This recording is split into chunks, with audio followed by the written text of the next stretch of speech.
Friends, first అయితే YouTube video చూడండి, తర్వాత దీని కామెంట్ చదువుదాం. Let's go.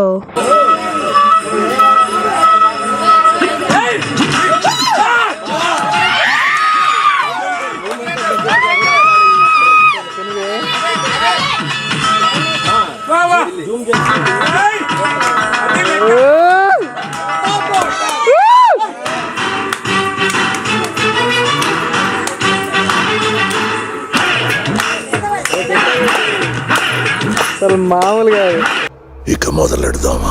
మాటలు లేవు, మాట్లాడుకోవటాలు లేవు ఆంటీ. పుష్పరాజ్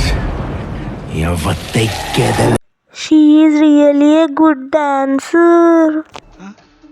నా ఒక్కనికే అట్లా అనిపిస్తుందా అనుకున్నా, నీకు కూడా అట్లనే అనిపిస్తుందా? చాలా బాగుంది అమ్మా, మీ డాన్స్ గ్రేట్. థాంక్స్.